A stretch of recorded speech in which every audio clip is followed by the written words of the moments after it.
Hey, welcome to this quick rundown of exactly what Wordplay is, how it works, and why it's the best tool to create high quality, long form AI content in just a few seconds. Let me show you exactly how this works. So first we have this outline mode. Outline mode is a way to put in a descriptive article title and then give it some subsections for the article to cover.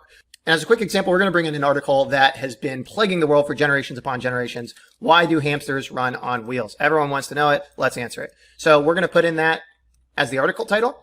And then we're going to go ahead and paste in our subsection headings, and you can click which language you want this in. Obviously, we wrote this in English, so we're going to keep it in English, and proceed and submit job. Boom.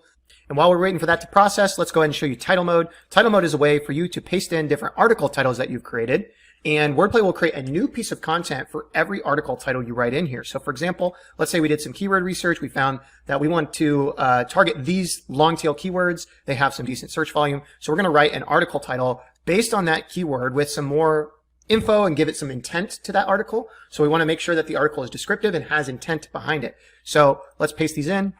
And after that, we could put a project name, called tracking articles, and some internal notes if we want to. And you'll see 3 articles, estimated 3,000 words, and we can click submit and go. And you can do this for as many article titles as you want. And the benefit here is that you can bulk create all of the content that you need, import it into your WordPress site with our WordPress plugin, and then schedule that out with the plugin as well, so that all of your content gets stripped out over time. And then also you can have your writer or assistant or whatever go and just double check everything, make sure it all looks good. But it makes the content creation part of your job so much faster, so much faster. So if you're considering this, I think that's the best way to use this tool. You can use it for a variety of different things, but that is essentially how Wordplay works. Now, to bring this full circle, let's check out this hamster article again. You can see 1,300 words of pure goodness, and all just coming from a simple outline that we created. So this is a really powerful tool. I hope you adopt it in your business. We're going to be getting into the different Wordplay modes available in our app right now as of July 11th. We'll probably be adding more here in the future, but I'm going to do a quick overview of what each of these modes does and what it's best for, and then also give you an example of how you can create basically a whole cluster of different articles and pages on your website so you start ranking on Google. So let's go ahead and hop into the app here. So if we back up a little bit and we're looking at which mode do we want to use to create long form content with AI, it all is kind of dependent on what you already have and also how much work you want to put forth before hitting the AI with a content generation request. So first off, we have keyword mode. This is best if you have a list of keywords and you don't really want to do the extra work to write out all the article exact titles. So if you have a list of keywords, you can plop them in here. For each keyword that you write here, you separate them by a line break. And for each one of these keywords, Wordplay would go ahead and write an entire article about each one of these keywords. So if this is basically the best, if you want to do essentially no work at all, you just have a list of keywords from Ahrefs or wherever you are doing your keyword research, and you want basically, a lot of content fast for a broad variety of topics. That's where you'd want to use keyword mode.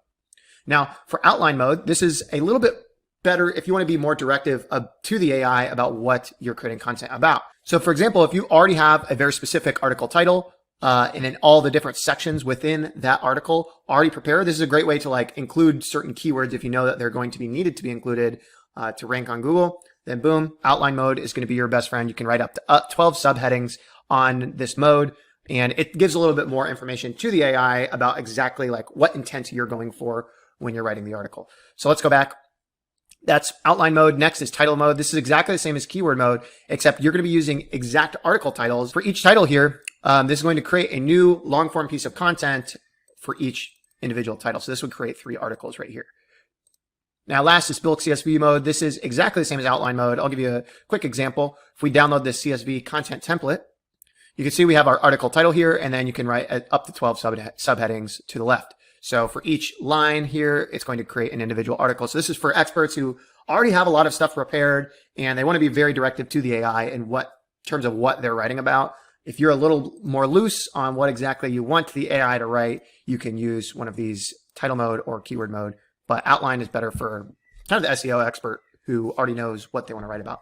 Now, let me give you kind of an example of the best way to use Wordplay for this type of stuff. I'm sure a lot of you have heard of topic clusters, and if you haven't, this will be a nice little SEO lesson for you.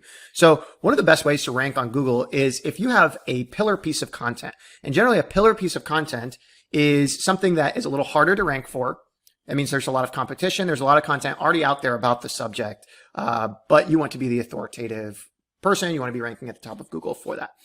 then you're going to want to create a pillar piece of content. And I'll show you an example of this in a second. And then around that piece of content, you're going to want to create a lot of tangential topics. So for example, let's look at podia.com. They have a blog post that's called How to Create, Sell, and Profit from an Online Course in 2022. Now, this is their pillar piece of content. They're essentially trying to rank for how to sell an online course or how to create an online course, terms like that.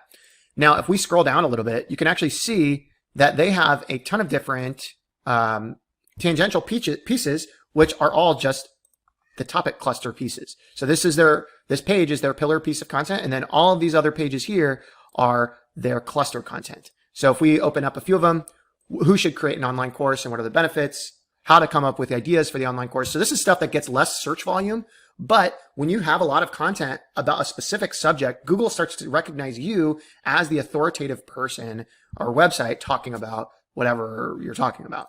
All right, I was editing this video and there was something important I want to show you. So if we look at the URL here too, you can see this is clearly cluster content because we still have that main how to create, sell, profit online course. That's like the main piece of content. That's the pillar piece of content. And then you can see benefits, ideation, planning, stuff like that.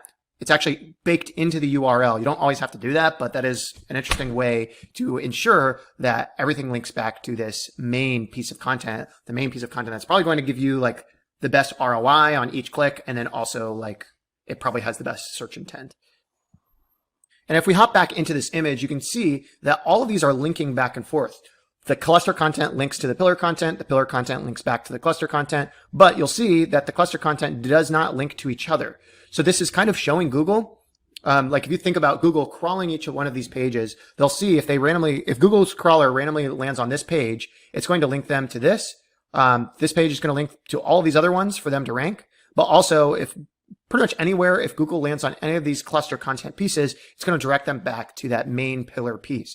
So essentially giving internal linking back to the most important part of this entire topic cluster. Now you can do topic clusters on a ton of different topics within whatever niche you're in. And so if you think about when you're creating content on Wordplay, it doesn't always have to be the stuff that's super high volume. In fact, I kind of think Wordplay is going to be not as good of a tool if you're trying to compete for a really, really competitive term. It might be good for drafting up like the first version, but you're definitely going to have to do a little bit of extra work in order to rank at the top of Google search results for like a super competitive term. Because if you look like, if you're looking up a super competitive term, you're going to see every page on there is handwritten. A lot of work has gone into it. And so you can't expect to just write an AI content article and rank number one. You have to look at it in terms of clusters. But when you look at these cluster content, this is kind of the best way to use Wordplay, in my opinion. I mean, there's a million different ways. I'm sure you guys already have a bunch of ideas. If we look at our support inbox, there's about a billion different ideas of how people are using Wordplay. It's actually pretty interesting. But generally, like if you're writing content and trying to rank for like super low search volume terms or creating cluster content around like your main pillar piece of content, this is going to be really, really helpful for you.